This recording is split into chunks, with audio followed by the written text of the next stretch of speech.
dimension, six dimension. Oh, I'm sorry. I just remembered to record. That's okay. I'll just put okay. I was reading something on Ra and Seth. I had been reading this a while back. I've always been fascinated with the dimensions of our.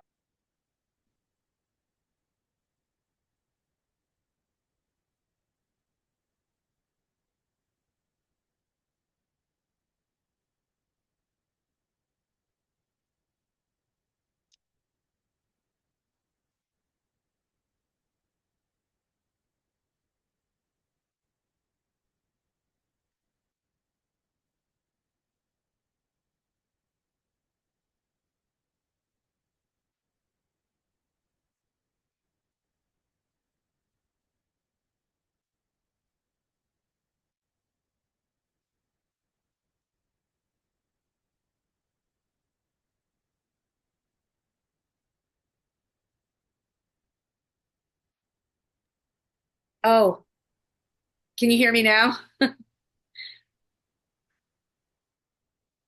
you hear me? Oh, wow. Really? What is going on? Is your thing on?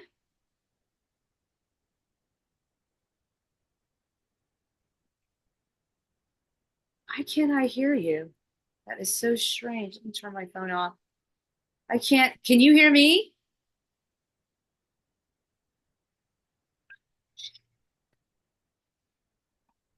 Can you hear me?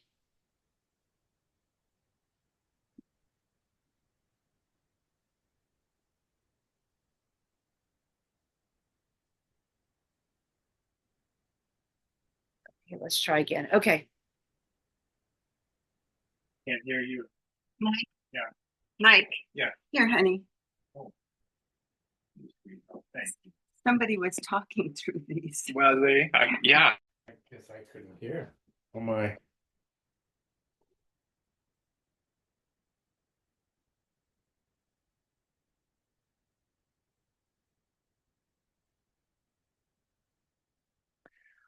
Okay. I Okay, can you can. hear me? I can. I can. I had my earphones. It was my fault. I Oh, it's had okay. my. Just a It's minute. Let okay. me record here. More. We said. And I can't find it. Just a minute. That's okay. Oh, you love. Just a minute. Yeah. Oh. If you can't record it, it's okay. Okay. No worries. Okay. Yeah, we'll just go. Yeah, let's just go. It's okay. So, um,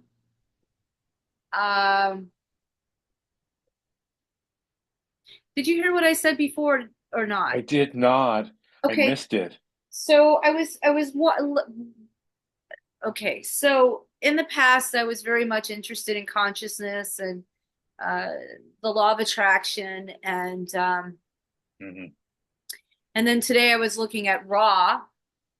I just got introduced to Ra, and then I got introduced to I guess the Book of Seth, and I was just reading, I was just listening to Ra, some of the things they were saying, and it's really fascinating because I was always fascinated with Atlantis, and um, I was just fascinated. I'm fascinated with it, and Mm. in one sense, they were saying that consciousness sleeps in rocks, consciousness is in dream with animals, and consciousness awakes to itself in humans. Mm. And I thought that was really, that's beautiful. And Mm. so when I had this seeming shift, I was just kind of curious. It doesn't really matter, but there's no more searching, but yet there's still curiosity here. And there's still fun things that I like to read.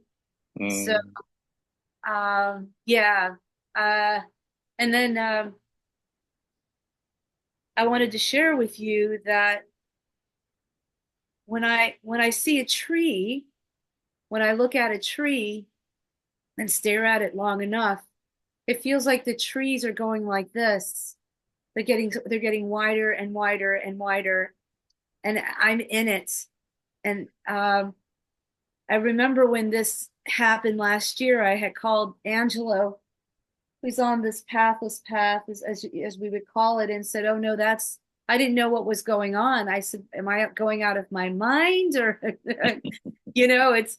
And then there was a moment. It was the first time. I mean, I've seen these trees, but it was the first time I just started crying, and I didn't even know what the emotion. Well, if I could have a name for the emotion, it felt like joy because Mm. the trees look like dinosaurs for the first time. They look so big. And when I would turn my head, it's like right there. If I turned my head, it was, and you talk about the brain and where does the brain, where does the brain come in with all of this? Mm. Within the belief system here, the brain in all sentient organisms is the origin of consciousness, of what we think of as consciousness. Consciousness is not really a thing in itself. There are no things, but it's the label that the brain uses to objectify its internal dialogue, this constant rough brain chatter that goes on. Hmm. Um, it consciousness is a big label, a big term. It really means nothing at all. There's no such thing as consciousness. I think when we, excuse me, when we think of consciousness as a thing, only confusion can result when we try to discover the nature of consciousness because it's a label. It Hmm. doesn't actually exist. We can't figure out or understand anything that goes on within the brain. And our whole world as personas is originates within the synaptic gaps of the frontal cortex of the human brain. Anything downstream from that is an objectification of the brain's objectification of the world, which is a pseudo reality. It doesn't exist.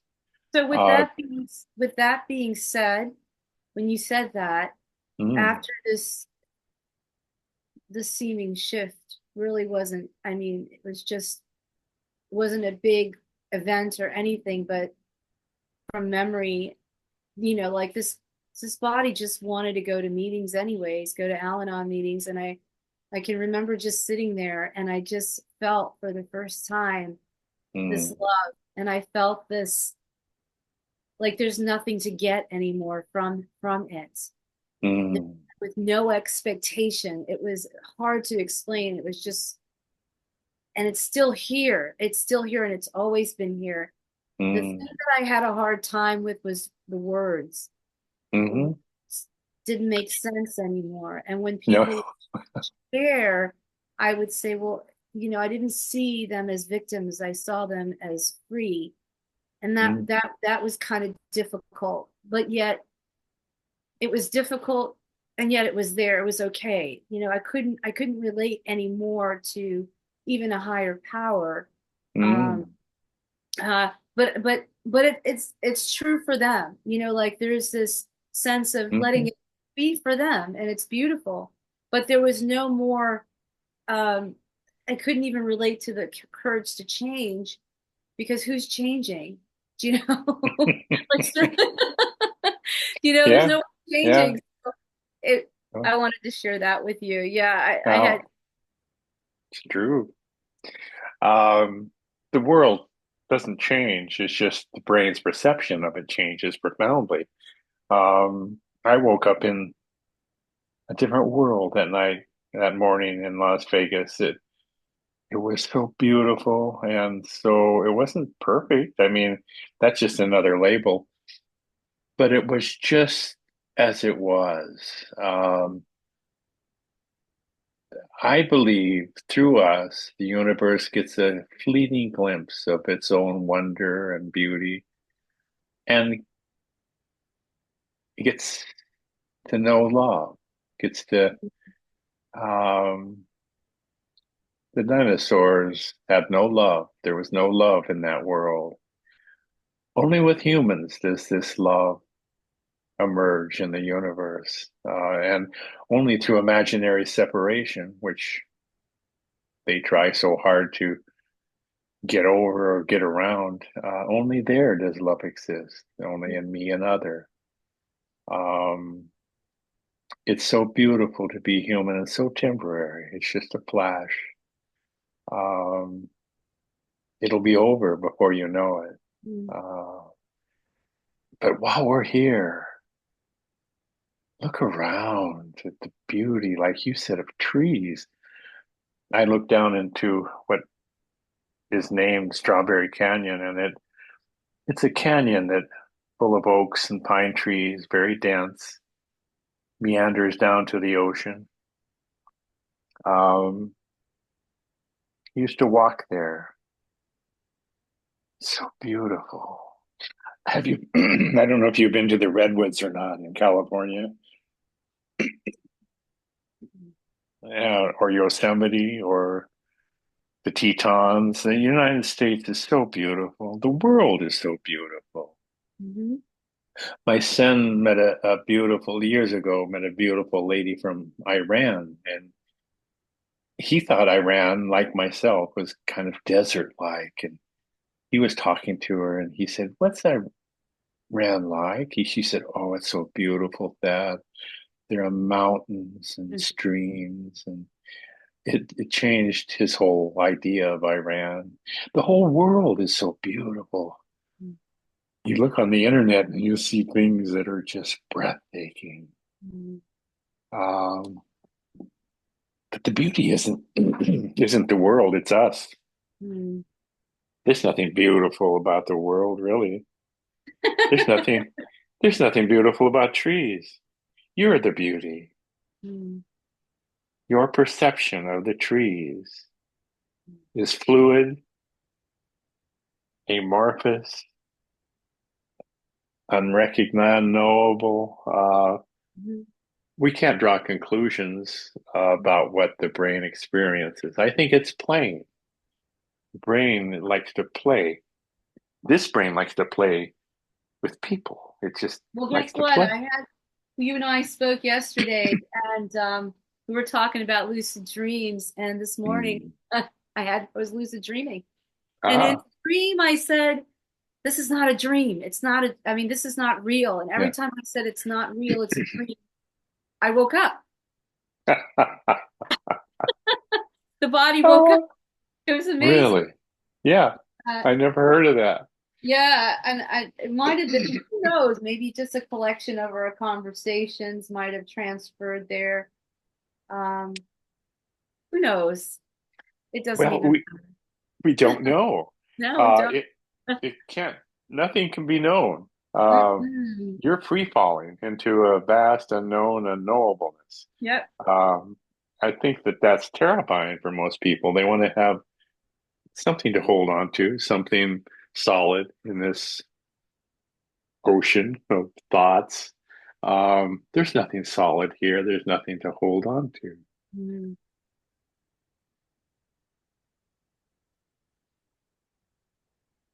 Yeah, when my mother died, there was No. tears. There were tears and pain, and that was it. That was uh that was a very hard time. Uh there was crying every day. I remember saying to her, "I love you 1,000 times," because she passed away.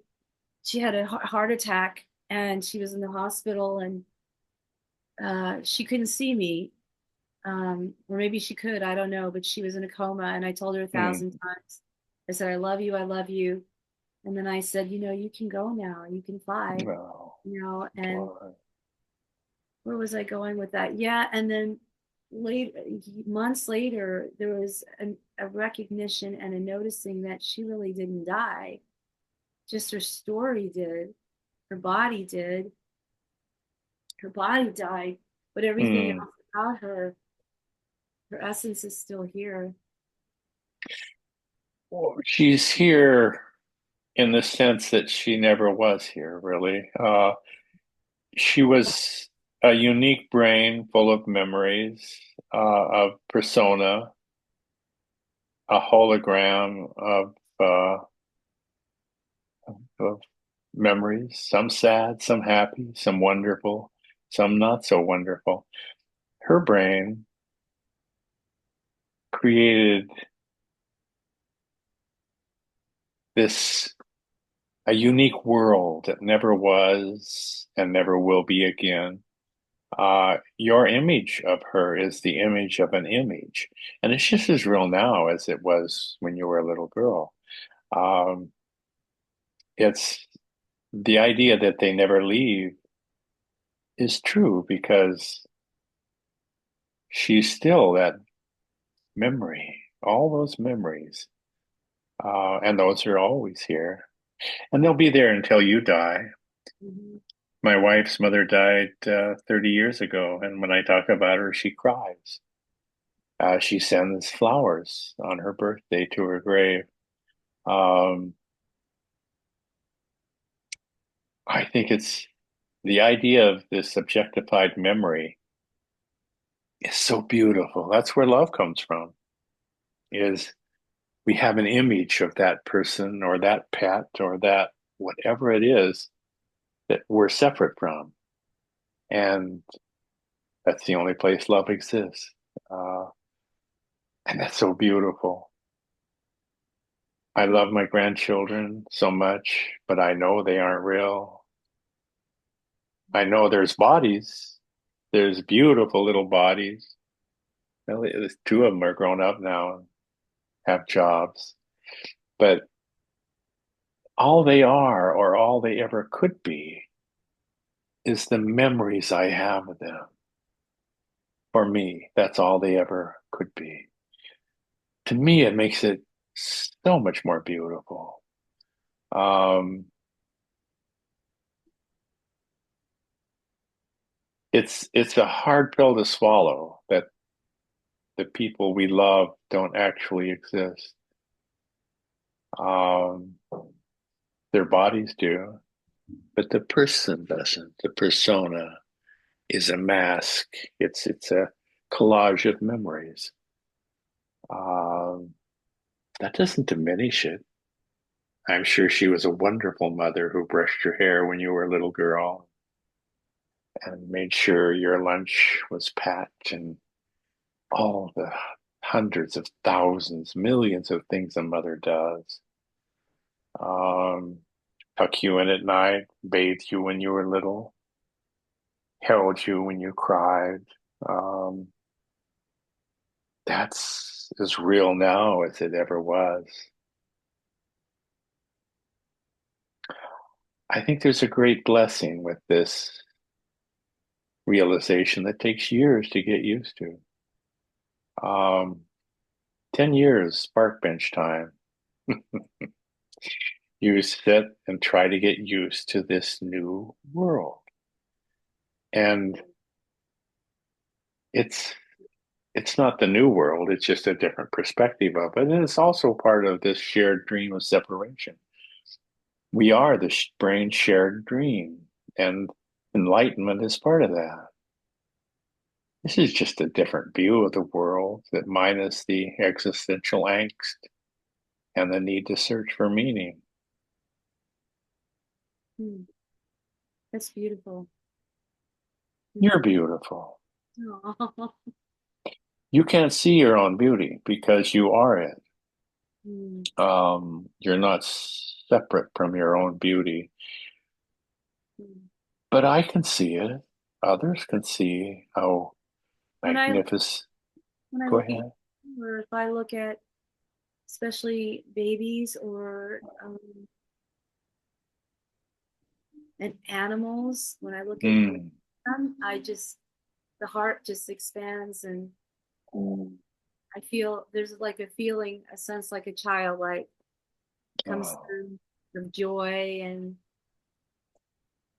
it's like it when time stops. I mean, time doesn't even exist anyways, but it feels timeless. Mm. Yeah, we don't have a word for that. It's not part of Oh, the consensus dream. When oh, and I am so envious of you with those big white dogs, whatever they are. I don't know. No one knows what a dog is, but when you look at them and they look at you, oh, I just want to cry. oh, I do. I've actually had tears because I because there's just so much emptiness in their ooh, eyes. I sense their innocence. They're just mm. It's your innocence, you see. yeah, It's your own pristine innocence. Um, how beautiful. How, yeah, they are mirrors for your own innocence. They are, oh, absolutely, absolutely, without a doubt. I agree.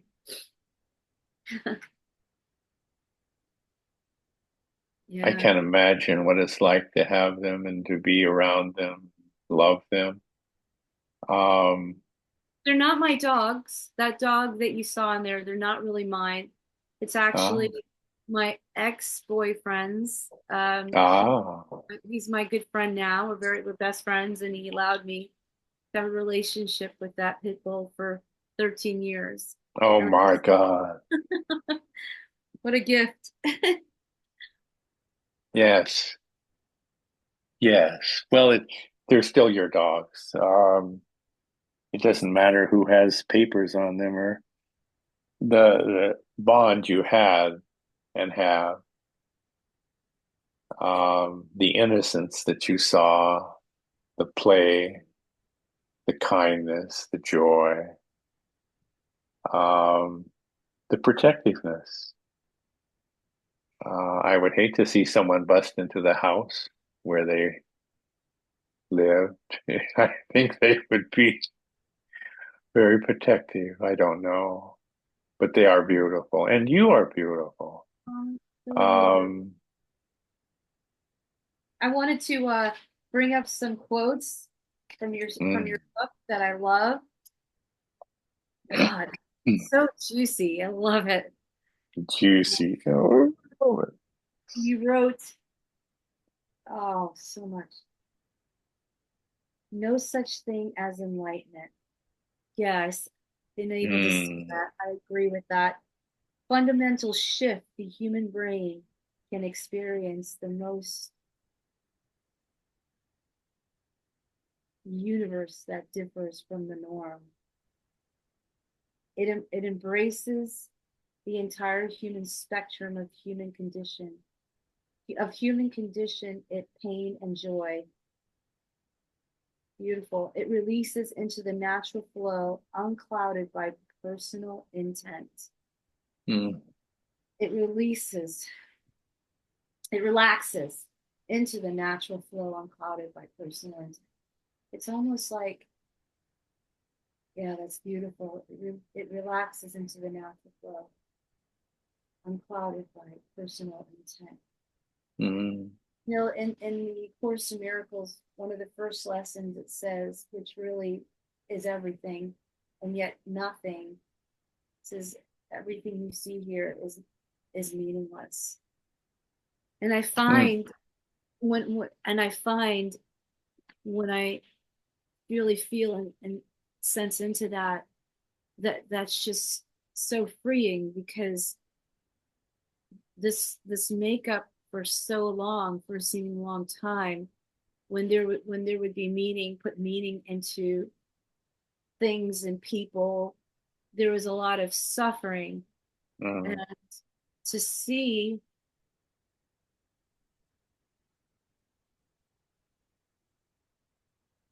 see my brothers as just characters. That's it. You know, just see them as bodies portraying characters. mm, Um, and it's like I look around the world and I see everybody playing roles. Even this body plays roles sometimes. But it's I mm, said to my girlfriend yesterday, I said, none of this is real. None of this is real. And in a second, for like as we're talking, like as this whatever is coming out of this mouth is not going to matter in a second. Yeah, normal people, normies don't relate to this. Who was it? Oh, Tim Kliss is. I asked if anybody in town knows about him. He said no. Uh, he doesn't talk about this. Even his own brother, who is quite lovable, uh, kind of pokes jokes at him. He just, I mean, you can't go to the bar and talk about this stuff or anywhere. Um, they they think it's a cult or that you've stepped out of reality. You're not, which in a way you have. Um, it's delightful to speak to people like you who resonate with these thoughts and know that that person knows what you're talking about. Um, and it's quite rare. Very few people, only the internet brings people together like us, the misfits. Because we don't fit anymore. We don't fit into the world of everyday people. One time I asked my wife if she ever wondered what was going on or who she was, and she thought for a while and she said no. And I was aghast. I thought everybody does. They don't. They don't. Most people find a safe set of beliefs and stay there. It could be Buddhism, it could be Catholicism, it could be Republicanism or Democratism, or they find a group of beliefs that define them and they stay there. And that's okay. That's the way the world runs. I mentioned several times that I wouldn't vote for a president that was enlightened. That was enlightened. Yeah. Because whoever they were would just say, I don't know. I don't know what to do. What do you think? Because once this catches on, you realize it's a free fall, that everything is falling into everything, and we have no control. Um, And we can any, play. We can be in this world, but not of it. Like I'm still voting. yeah, me President. too. I'm in the game, so why not play? So Well, it isn't that we have a choice. isn't that something? Yeah, Yes. Isn't that yeah, beautiful? yeah. When that dawns and penetrates, we realize that no one has a choice. And so why would we argue with them about a particular belief structure? They don't have a choice in what they believe, and neither do we. Yeah. Uh, we are the brain's beliefs. And so, well, there's no we, but we emerge within the belief structure of the brain. Um, and there's nothing we can do about it because there's no purchase from that placelessness. This was another thing too I shared with a friend of mine. Like if you want to call it misfits, I like that name by the way. It's I do great. too. I love it. And I said to her, because she's a recovering alcoholic, and we can relate because I went to Al-Anon for 21 years, and Mm. she went to AA for a while. And I said to her, I was, I was really, I sent her a message yesterday. I said I was really reflecting on those 4 steps that I did, the sex inventories, all of the inventories that I did. Yeah, And yeah. I was fully pledged. I actually did it from the big book because I wasn't, I just, I don't know. I had this character had just was like she had to go deep. And when I look at that now, it couldn't have been any other way. And Yeah. I really did nothing wrong. I mean, there was nothing No. because she doesn't even exist now. No. It,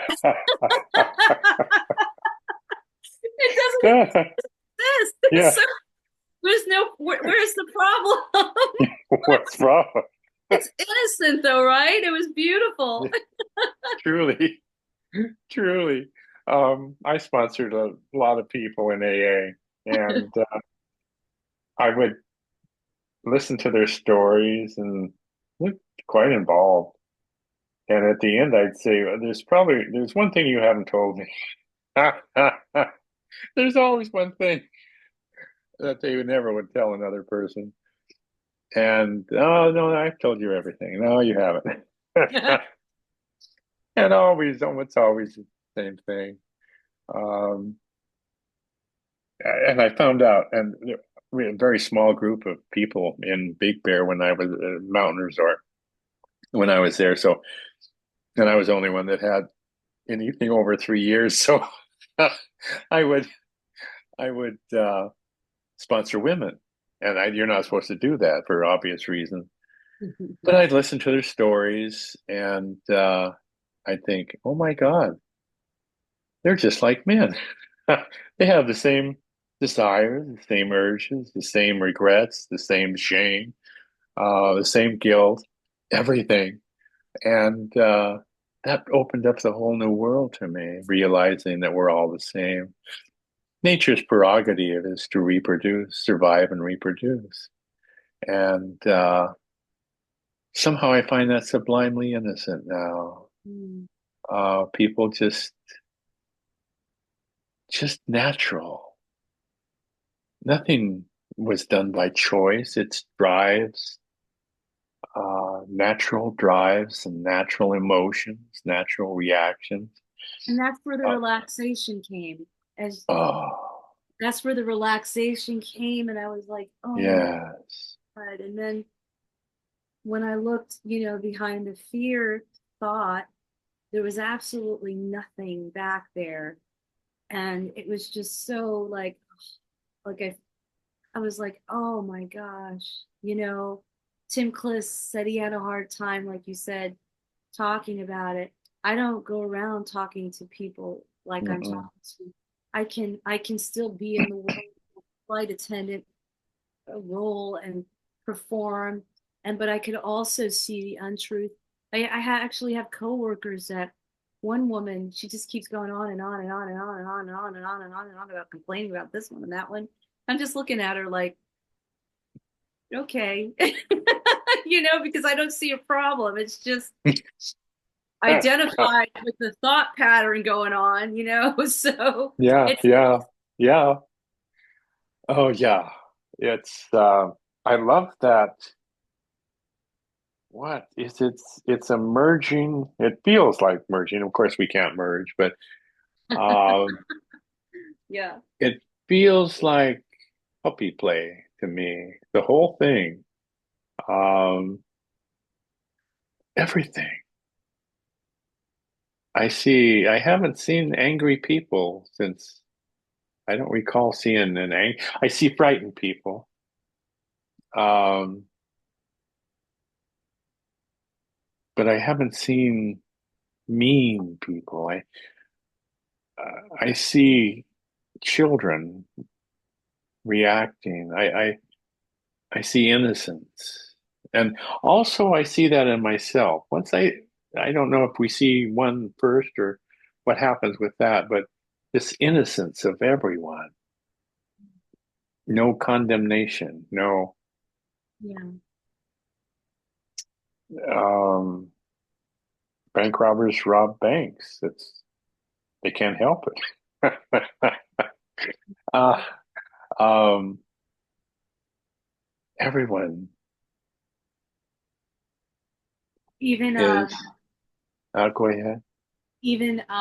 Jeffrey Dahmer, I actually watched the movie and I had so much compassion for him.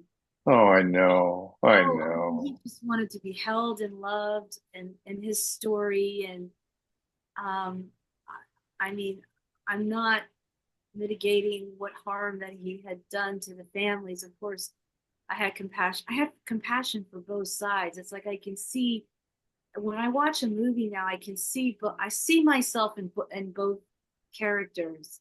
Yeah. It's the strangest thing, and I also can understand why they do the things that they do. And Mm. behind everything that they do, this is just the way I see it because I see myself in them. It's just love me and see me. Yeah, I think it can feel that way, although we don't know. You don't know Social, how can I be how can there be at least in this here how can there be judgment?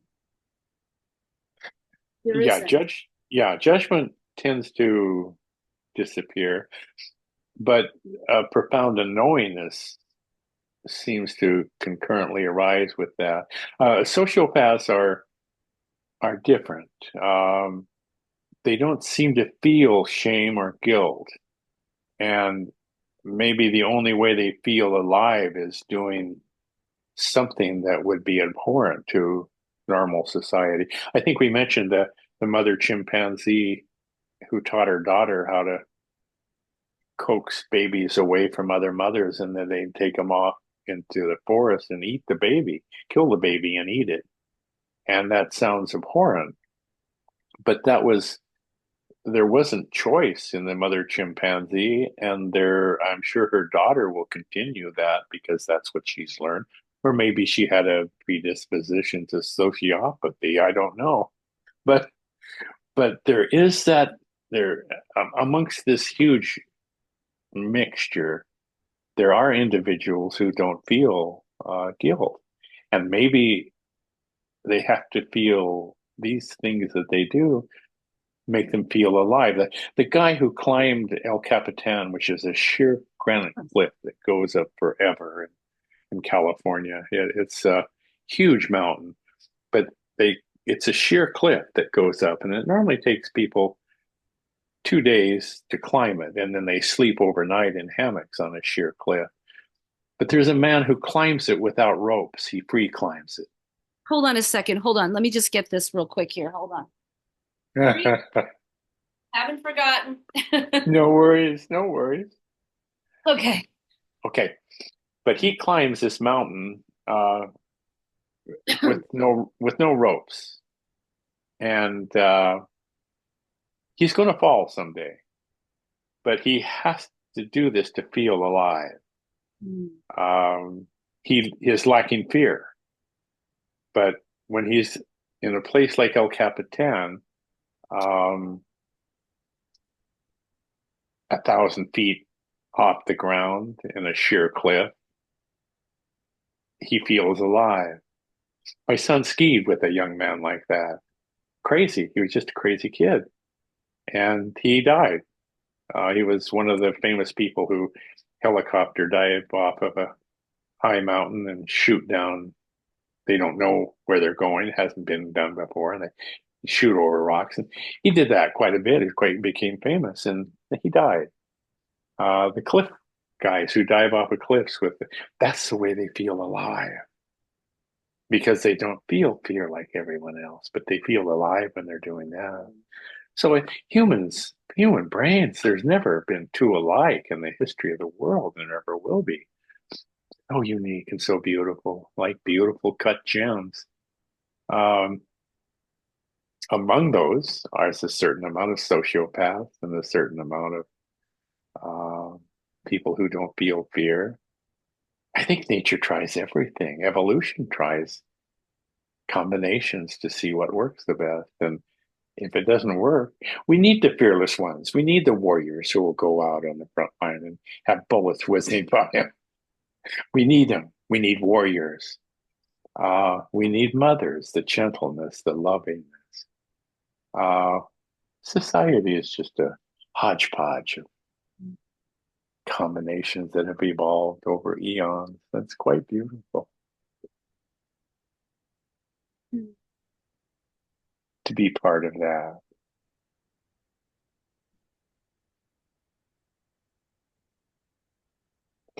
I studied the course for 10 years with my friend, the philosophy professor. 10 years we studied the Course in Miracles. Um, Now I don't remember a word it said, except in the front it says you are insane. Yeah, I studied the book too for about 10 years, as much as I could. But I do remember, I can look back and I remember um, that there were a lot of non-dual experiences and moments that I had in that book. It just made sense to me at that time, but it felt fleeting. And Mm, now there's that, because in my mind, or that mind at the time, what I was believing was that I had to attain something, and I needed to read more and more and more. And if I read more and more, then I'll get this love and I'll get this peace. And now I don't see it that way. I don't see peace as fleeting. I see it that it's always here. It's always here. It's this, mm, not even mm. peace.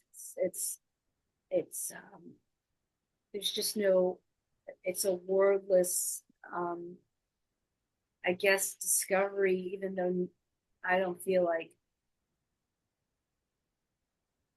how can you discover what's already been here? Oh my, it's true. So I No, see it. I yeah. see it now.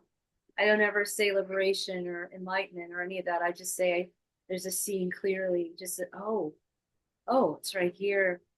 This love is, if it is love or whatever it is for the first 3 months, there was this kind of white cloud or pink cloud, and I was like, Mm. it's right here.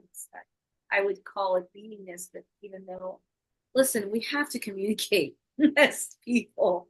And I know that everything that comes out of this mouth is, doesn't even, it's all, that was a hard time I had too, because I was like, everything that comes out of it is dualistic. And it's like, how do you describe an undescribable, without like cutting it up?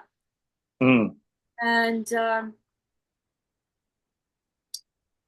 like, I watched your video with Lexus, and I have to say, for me, for this body here, that was the best I've ever seen, because the both of you had different expressions and that they were pointing to the same thing. Oh, And it was just beautiful. I love when you say, well, I don't know, that's not what's happening here. And you're just confident about it. And I love it. And it's more oh, because I get it. I resonate with it. And so it shows me that there's so many colors of oh, bodies and yes. personalities that can describe this. And that doesn't have to be perfect, do you know? And Yeah, yeah. Oh, I communicate with people with play, the innocence that dogs do in a dog park. Run around like crazy, and then they see each other, and then they go through a greeting process, and then everything's okay. So paws down, tail up, let's play. So uh, that's that's my way I relate to the world. I can't, of course, talk about this. Um, and have no desire to really. This isn't for everybody. It's barren. It's there's nothing there. It's empty. But somehow, whatever we are fills up everything. It uh,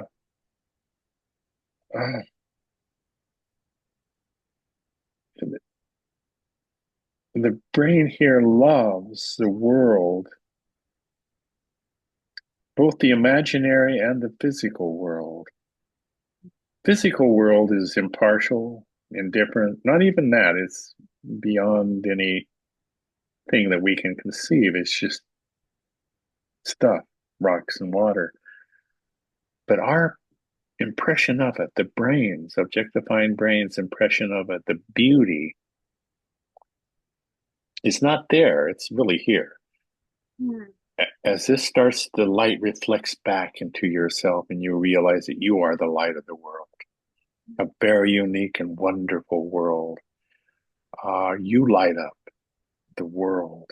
And there's Like, nothing to be fixed. There's I'm nothing to be, sorry. there's What? nothing to be fixed. No, no, not if we could. We can't fix anything.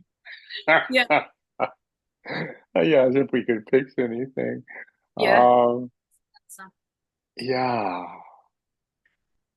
it's free falling yeah, totally. to unpredictableness, stepping off a cliff every second into a unknowableness. I love it. I love. Yeah. I was excited this morning because I knew had this meeting, and the dishes were full in the sink. And I thought, I wonder if I can get those done before I have to go to the meeting. So I was just cranking it, having fun. The water was warm, and my hands were cold, and I was just banging it out. And I went when I got done, I went bang, done. Like when you like a cap roper when they rope calves, which is should be a band, but they go like this to say, "I'm done." Oh my God. But it was thrilling to me. I was just seeing how fast I could without, I may have chipped the pole, but I'll have to check. But I thought, oh, maybe that's a chip. Okay, I'll keep going. I I was puppy playing with myself. And then when I was done, my wife was saying, "Oh, don't do that, hon. I'll do that." And then I would just, like I mentioned, cry. But it was fun. Puppy play. I'm puppy playing with you now. We're puppy playing, sharing our lives. Um, I love it. I love it. I had a lucid dream last night too. Um, some of which I can't record. But it was puppy play. It was all puppy play, innocent. It was so the lucid dream that I had. I'll tell you what it was. It's so funny. It was my apartment. Is I hadn't lucid dream. I don't know. It's been a year. This was the first one this Mm. year, and I was sleeping and aware of the room, and then I walked into this living room, and then I noticed my next door neighbor's clothes were in here. His pants were in here. Then all of a sudden there were people in the hallway, and there were two dogs, and they looked like they were sad, or I don't know, they looked like they needed help. So I brought the two dogs into my apartment, and then the dream is starting to be deleted. It gets deleted after a while, but and then there was stress in the dream, and I said I have to get up at 6 o'clock in the morning to go to work, which was today. Why is everybody in my apartment? I gotta go back, I have to. And then three times during that time was the first time this ever happened. So this is I'm dreaming. This is not real. And as soon as I said that, I woke up. Then went back, Really? came back, and then the third time I said, this is not real. I woke up with the feeling of the dream that I needed to call out sick for today. I didn't have to, but I did. Yeah, yeah. I woke up and the body just went and called scheduling and said, I'm calling out sick. And then after I did that, there was a wondering like, well, I'm okay. I mean, I didn't feel well yesterday, but I'm okay. Mm. So then there was like, why did I do that? But then there goes the thoughts. This goes to show you that the body we have there's no such thing as choices. The Mhm. I mean, sometimes the mind will say it wants to do this, and the body will do something else. Have you ever Mm. noticed that? Oh, no, I haven't. Again, brains are so wonderfully different. Um, Okay. yeah. And the female brain is different than the male brain, which makes it even more That's true. delightful. So I'm amazed we can talk at all. Um, well, the bodies talk. They pick up the subtle cues. Uh, Years ago, I noticed that if men look at women, women have the most beautiful way of saying, I'm not interested in you. They'll look at you and then they'll look down. Like, yeah, yeah, no. Men don't do that. Um, if men did that to one another, it's a sign of weakness that if we get a look, we'll look back and either nod, a gentle nod that men do, or a more intense look that men do in bars. Like this, this is not a sign of affection. This is what? What the hell are you looking at? This is a nod. This is I'm okay, you're okay, but this is not. And I don't think women do that. They don't do this to each. They call it lizard head. They go, it's a challenge. A whole body language and this intricate what pheromones, sense, uh, all these subtle cues that evolved over eons is the magical dance of life, the magnetism of life. I find it sensuous and delightful to be human. Um, like I said, it doesn't last that long. If you're fortunate, your hair will be white someday. And an old woman will look back on her life and think, oh, it was so wonderful. I hope. I know you will. It was so wonderful. And then you'll disappear, never to be seen again. Clean slate. No Yeah. slate. Yeah, nothing left. Um, God, I wouldn't want to live forever. That would be the worst form of hell imaginable. Why is But that? I, oh, to live as a personality for eternity, that's just not Oh, a that's a billion. long time. Yeah. Yeah, yeah, no way out. That's a good You got, point. You have a pretty good point. it would be hell. Um, Life without the possibility of suicide would be hell. Um, Suicide is the great um, option that just says, I can always end this if it gets too bad. And people do. Um, and that's okay with me now.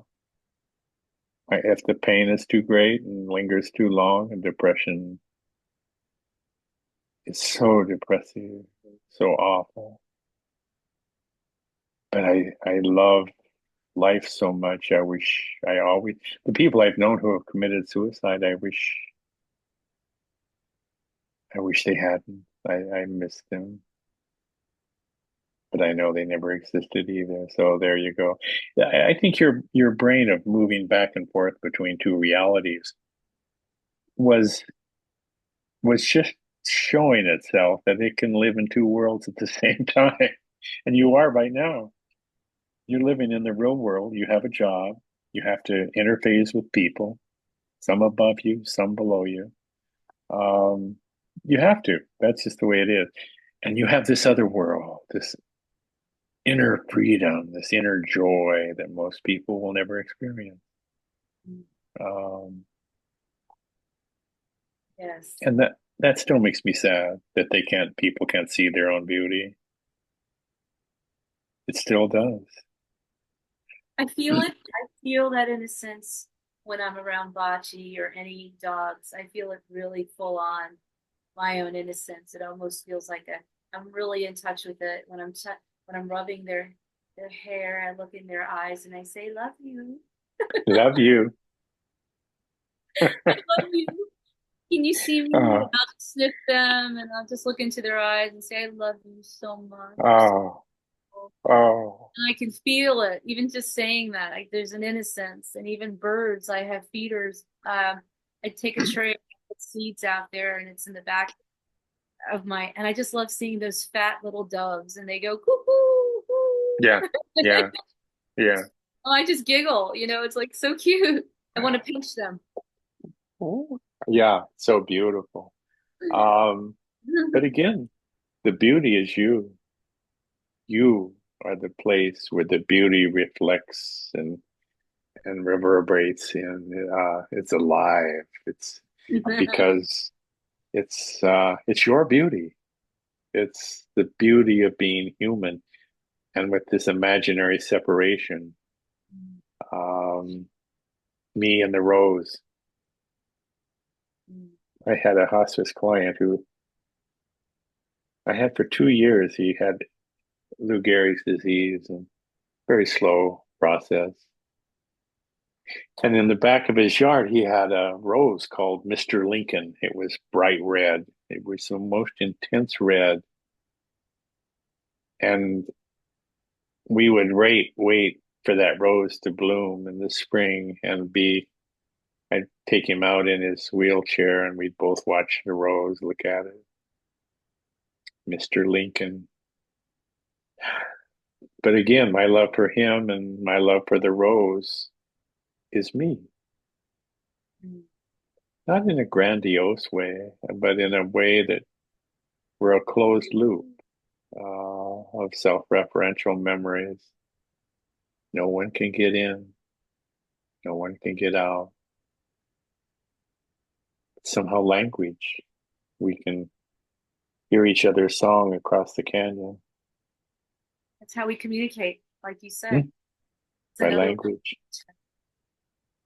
That's our only contact is language. Our bodies can come together, and that's delightful. But this is different. This is far different. Say separation. You said separation, and what came to my mind is sometimes the mind will say you're alone. It'll just pop up, arise, and say you're alone. Alone. I'll be walking in the park and You're in alone. disagreement with that because I'm seeing bodies walk and there is no separation, although the mind sees it as separation. They're right here, they're right there. Hmm. Mind Mhm. interprets it as they're not, but they're me.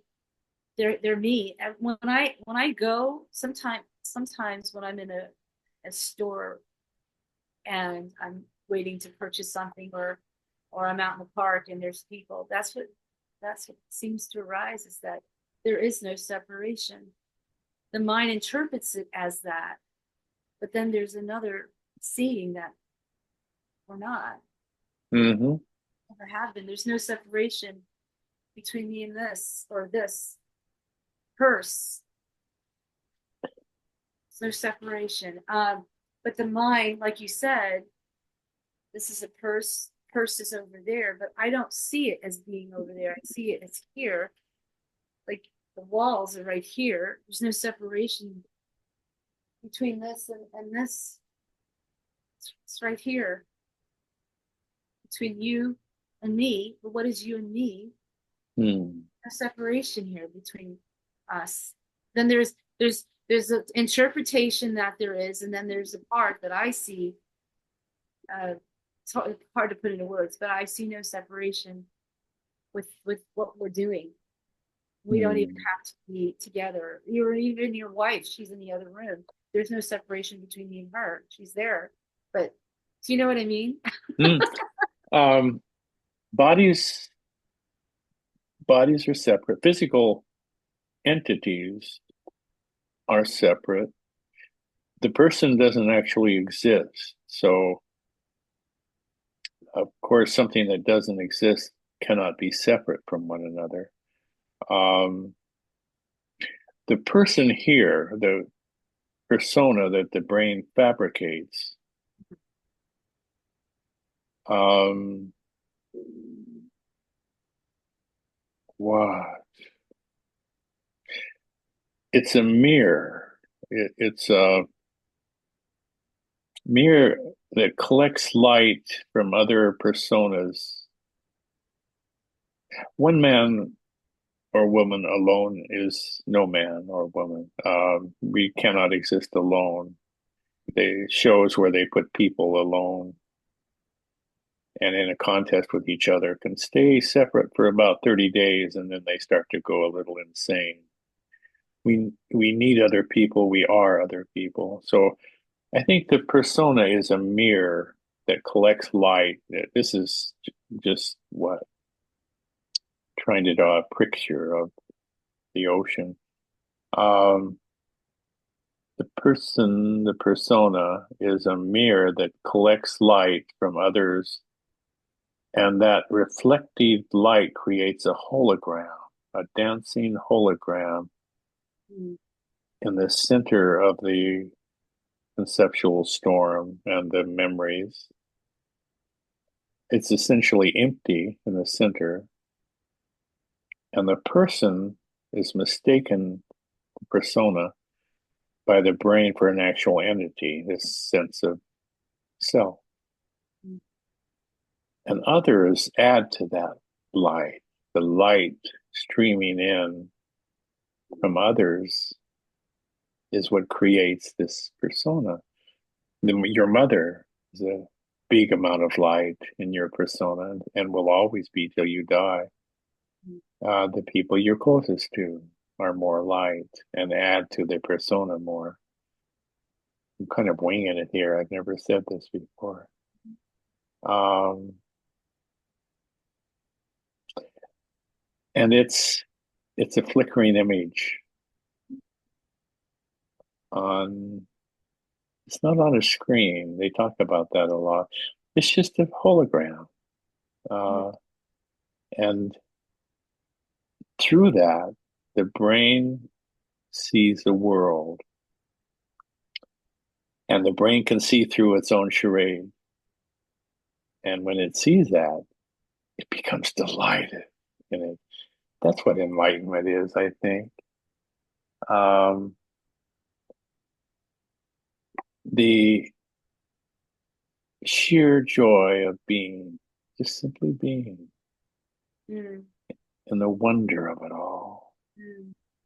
That's beautiful. Just simply being in the wonder of it all. Yes, Hmm. that makes sense. It's beautiful. I love it. I love it. I love you. That's Uh, gorgeous.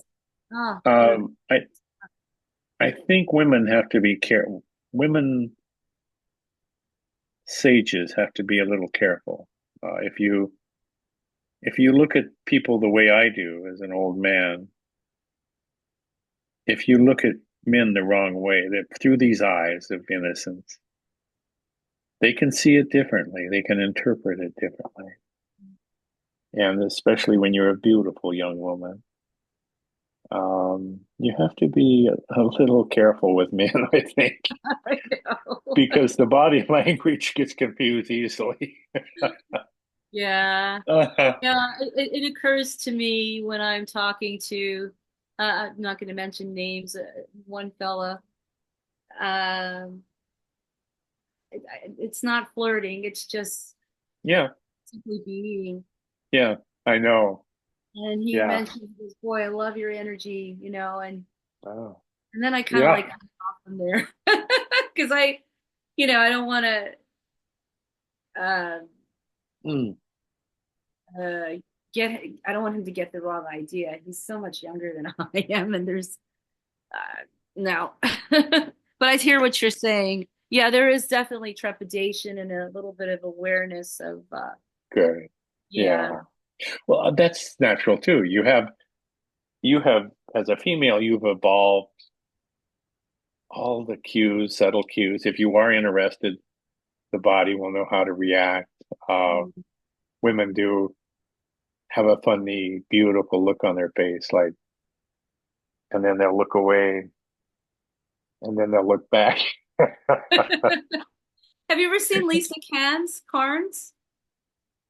I don't think so.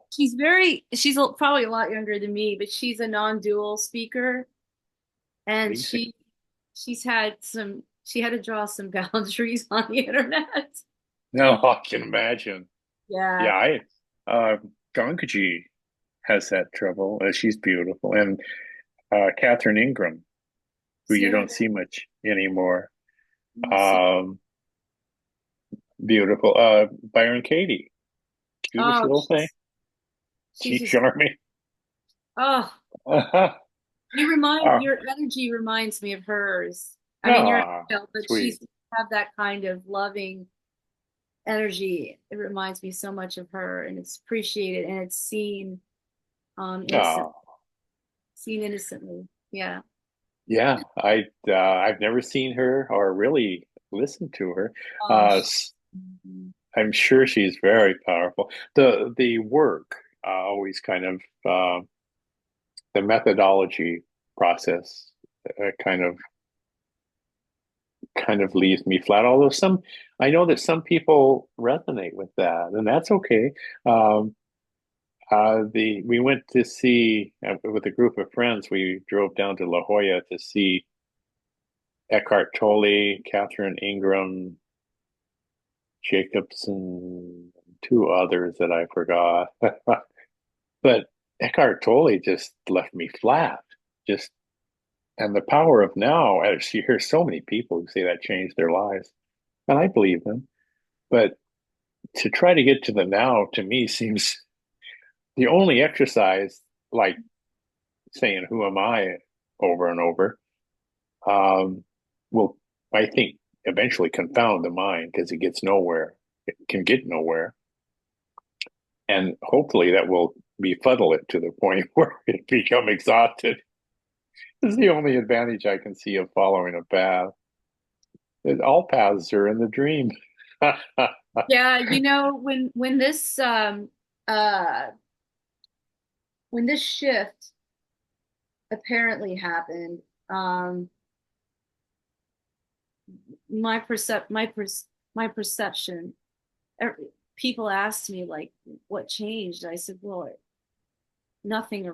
I mean, there was a subtle change. Yes, there was a fundamental change. I feel like Mm, there was a huge fundamental change inside, but it was fun because after the seeming shift, I was able to go back and listen to the people that I used to that when I was seeking, I would entertain listening to them. And when I listen to Eckhart Tolle, there are some things now that doesn't make sense. mm, Like, well, I mean, he's phenomenal. I mean, again, it's just language. That's his way of, and it helped me tremendously. That was a big when I read mm, his book, that I felt like it was really speaking to me. But there, when he talks about the ego, it's just like a scratch on the wall now because it feels like he's speaking about some kind of entity that there's no ego in here. mm, So the way I look at things now is just it's throughout the day. It's just thoughts are just and there's no extradicating any thoughts from here. They just arise and leave. That's what is part of it all. Emotions arise, feelings mm, arise, getting angry or angry arises, mm, jealousy can arise, envy, all of those things can still happen in this uh, mm, or here. Can't even say the word this. I could, but I think you understand. You're resonating. And so there were certain things, and it was okay. There was more, it was like a love curiosity. And it was like, yeah, it doesn't, some things he says now doesn't um, resonate like it did before. And not that it's a bad thing, because it isn't. It just doesn't feel, um, be, when he speaks. See, I heard what he was saying and I read what he wrote. And I realized that it helped me to become aware that that there were thoughts up here and that it really wasn't me, but there was still that seeking, that effortless seeking for. There was a part of me that believed that the thoughts would be extradicated. There was a part of me that believed that he was different than me, that he had no thoughts and he had no emotions. That's true. I That's had right. I had this persona that he was some kind of angelic being that has is going through bliss all day long, and that was obliterated Mm, after seeing yeah. for myself here doing the inquiry. I was like, oh my God, he has the same, all of us.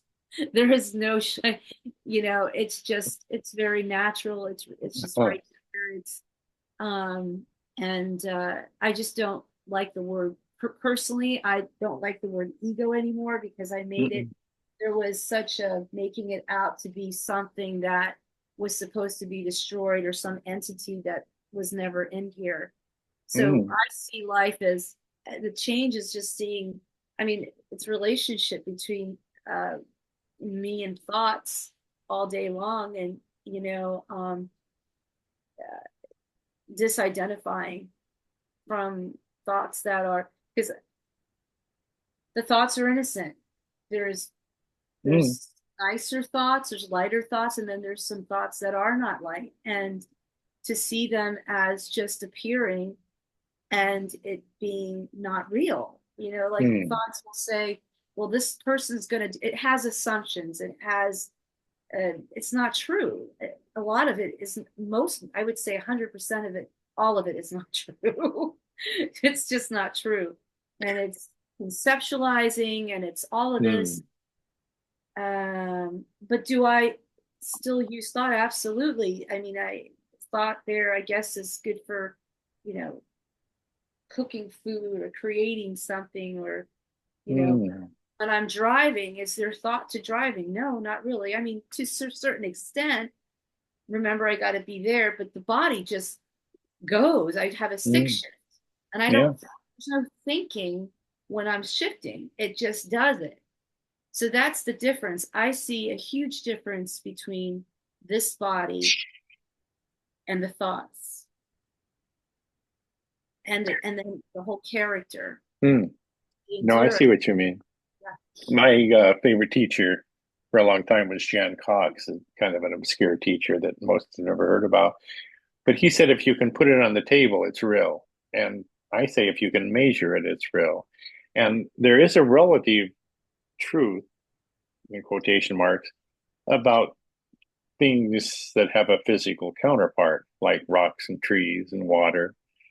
And there is no truth, relative truth, between things that are purely imaginary, like love, lust, hate, happiness. Those don't exist at all except as ideas. Mm. And the brain merges those two worlds, one that relates to the physical world and one that relates to this imaginary world.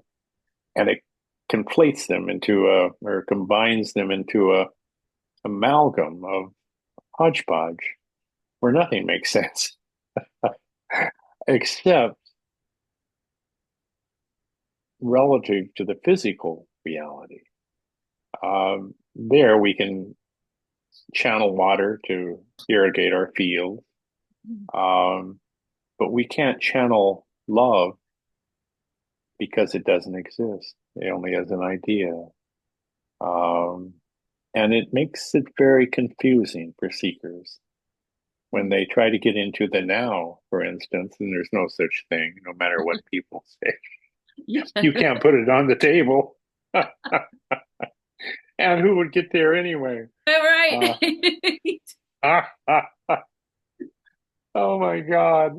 But I can still Um, hear speakers, and I could feel their energy. I could hear, I can hear Muji. Now I know what he's talking about. I can hear you. I can hear Leela. I can hear, Eckhart Tolle, and still enjoy listening to him and still feel what he's talking about. Like there's still an energetic, uh, it doesn't matter how he says it anymore. It's just uh, it's it's like, yeah, yeah. yeah. Yeah, you can kind of pick out the wheat from the chaff, Right, right. the gold from the sand. Um, yeah, pretty soon the world turns into this exquisite dance that involves everything. It's physical pain, Mm, um, uh, everything. It's just what? mm, I don't know. I mean, it's no one knows or can know, but there is. My heart still hurts for those seeking who who just want to know, just want to have this, who just think there's such a thing as enlightenment and they want it. And what they really want is a release from the existential angst of imaginary separation, mm. not